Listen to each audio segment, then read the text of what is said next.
Hello students, welcome to the Pole Science of class 10, and today we will start with a new topic of the same chapter, that is federalism. And today's topic is how is federalism practiced. Clear? So let us proceed then. Constitutional provisions are necessary for the success of federalism, but these are not sufficient. Clear? So what does this first line tell actually? That means constitutional provisions, which includes what? These provisions includes rights, these provisions include duties also, and along with that certain structures are also there. Structures actually can be related to what? That can be certain guidelines through which the government actually runs the country. Clear? So these constitutional provisions are necessary for the success of federalism. It is required, but as a whole these are not sufficient. Apart from constitutional provisions also, the other necessary elements are required for smooth running of federalism in the country. If the federal experiment has succeeded in India, it is not merely because of the clearly laid out constitutional provisions. That means what? If the federalism or federal system of experiment has worked in India, this is not only because of these constitutional provisions. Clear? The real success of federalism in India can be attributed to the nature of democratic politics in the country. So apart from constitutional provisions, what are the other thing that has actually made this federalism process in India very successful? This is actually the nature of democratic politics. That means democratic, you can say that India is democratic in nature. So the nature of democratic politics in India has also actually helped or contributed for the success of federalism in India. These ensured that the spirit of federalism, respect for diversity and desire for living together became shared ideals in our country. So this democratic politics, or you can say the nature of democratic politics, has actually ensured what? This has actually ensured three things. Number one is the spirit of federalism. That means spirit, you can relate it to the emotions or attitude of the people. That means spirit of the federalism.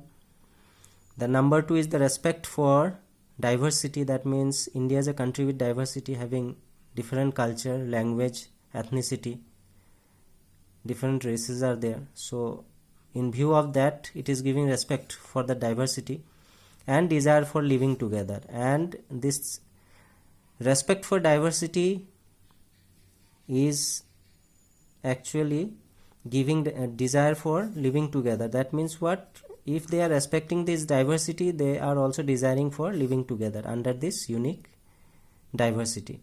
So the democratic politics, or the nature of democratic politics, is actually ensuring these three things,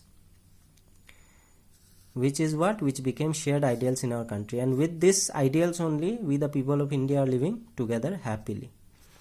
Let us look at some of the major ways in which this happened. So let us proceed then to the other point, that is linguistic states. That means the states based or formed on the basis of language. The creation of linguistic states was the first and major test for democratic politics in our country.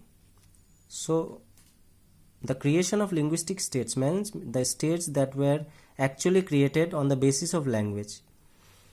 For example, Assam, where the majority, or you can say the language that is spoken most widely in the state of Assam is Assamese. On that basis, the state of Assam was created based on its language. So this was what? This was the first and major test for democratic politics in our country, which is a first. That means it was first of its kind. It has never happened before, and along with that, it was also a crucial test. That means if they will succeed or not, that was the major risk that they were taking. In basis of language, they were going to actually create states. So if you look at the political map of India when it began its journey as a democracy in 1947 and that of 2013, you will be surprised by the extent of changes. Many old states have vanished and many new areas or many new states have been created. Clear? So there is a comparison made between the political map of India of 1947 and that of 2013, where it is written that you will be surprised by the extent of changes. According to this, what changes are actually made? Many old states have been vanished. That means many older states are not there in the political map of 2013, but it was there in the political map of 1947. And many new states have been created. But as older states have been omitted, along with that many new states have also been created. Areas, boundaries and name of the states have been changed. And along with these two things, the third thing that is done in comparison to the political map of 2013 is that areas, boundaries and names of the states have also changed. So these three things are prominent if we look at the political map of 1947 to that of 2013. Clear? So let us look at the political map of 1947 first. So this is the political map of India in 1947, where you can see this place Rajputana. It's not there now. Then you can see this place Pung, which is not there. And this you can see United Provinces. This is also not there. So like that many states are there. If we now look at the political map of 2013 of India, you can see that Rajputana is not there. Then one more place was there, Pung. It is also not there. Then United Provinces was there in between this Uttar Pradesh, Lucknow. It is also not there. So based on that only it is written that many old states have vanished. That means it has been omitted from the political map and many new states have been created. Clear? Then along with that, the third thing that was done in the political map was areas, boundaries and name of the states have been changed, and many states name has also been changed. If we compare the political map of 1947 to that of 2013. Clear? Moving on to the next para. In 1947, the boundaries of several old states of India were changed in order to create new states. That means what? You just assume that some states had larger area. So in order to make the boundaries or the areas of that states small, they were done actually. The boundaries of these older states of India were changed. That means they were actually changed to make small. In order to, and what was the reason for making these boundaries changed actually? So that a new state or several new states can be created. If the boundaries of several old states are changed, so in order of that, if changes are made, then many new states can be created. This was done to ensure that people who spoke the same language lived in the same states. And why was this boundaries of several old states were changed actually? First thing was to create new states so that in terms of area, if some states are very bigger, they can be made small, and after the boundaries of several old states are changed, new states can be created by stretching that area. And along with that, this was also done because the people who spoke same language, suppose you and me are speaking Assamese, we should live in the same state. That means we are preferred to live in Assam. Clear? With this thought, the boundaries of several old states were changed actually, and then in place of that, several new states were created. Some states were created not on the basis of language, but to recognize differences based on culture, ethnicity or geography. Clear? So as we are reading about the topic linguistic states, so we are up to here, we have understood that states were actually been encouraged to create based on language. But several states are there where these states are actually not created on basis of language but on basis of culture also, you can say, or some states are created based on its ethnicity also, or based on its geographical location also, but not on language. Clear? So these include states like Nagaland, Uttarakhand and Jharkhand. That means what? These states like Nagaland, you can see Nagaland was created either on the basis of culture, you can say, or its ethnicity or its geographical location. Like that only, Uttarakhand and Jharkhand was also created based on its culture, or you can say based on its ethnicity or based on its geography. But apart from these 3 points, these 3 states, namely Nagaland, Uttarakhand and Jharkhand, were not created on the basis of language but on the basis of culture, ethnicity or geography.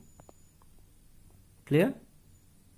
So when the demand for the formation of states on the basis of language was raised, some national leaders feared that it would lead to the disintegration of the country. That means what? If Assam was created based on the language, then you can say that Bengal was also created on the basis of the language or on the basis of language. So some national leaders of ours were actually thinking about what? You can say that they were too concerned that in this way, if India is created based on the language, then they were actually concerned, or they were actually assured that this would lead to what? This would lead to the disintegration of the country. That means our country India would be broken into small parts if in this way all states will be formed actually on the basis of language. The central government resisted linguistic states for some time. Clear? So based on this concern only, they resisted the linguistic states. That means whatever the government was planning to form states based on language, they resisted it for some time. But the experience has shown that the formation of linguistic states has actually made the country more united. But in opposite to the concern of senior leaders, actually they were thinking that the linguistic states will actually lead to the disintegration of the country. But this did not happen. But the opposite thing happened actually. These linguistic states has actually made our country India more united than before. That means unity in diversity. Clear? It has also made administration easier, and along with making country more united, second thing that it did, the linguistic states did, was it was making the administration easier. That means in order to run the government, or in order to run smoothly, they were making this administration process easier than before. So whatever the concern were made by the national leaders, that was actually not correct. In opposite, these two positive things happened actually. First, these linguistic states made our country more united, and secondly, it made the administration or administrative purpose of work much easier than before. Clear? So with this, we will wind up today's topic. So before winding up, let us have a quick revision of what we read actually. We started with the constitutional provisions, according to the book, it was said that constitutional provisions are actually not the only one thing that actually works for the success of federalism. There are other factors also, like the nature of democratic politics, which ensures what? Which ensures the spirit of federalism, respect for diversity and desire for living. So after that, we have tried to understand the linguistic states, what it is actually. And starting the linguistic states, it was actually the first and major test for a country like India, where they were going to actually form states based on language. and they succeeded also.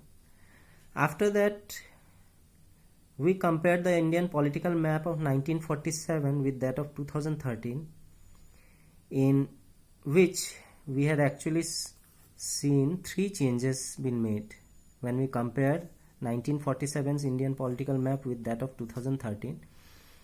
And these 3 changes were what? Old states were omitted. Number 2, many new states were created.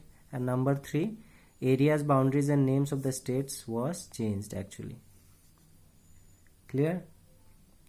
Then we also read about the name of the states which are actually not formed on the basis of language, but on the basis of culture, ethnicity and geography. And these states were Nagaland, Uttarakhand and Jharkhand. Clear? After that, we read that the demand for formation of states was on a high note, where people were demanding actually that they should be granted statehood on the basis of language. And these linguistic states were formed, but when they were formed, some national leaders actually questioned about the integration of the country. They thought that if in this way every states are formed according to its language, then it could lead to what? They were fearing that it could lead to the breakup of country into small parts. But in reality, this did not happen.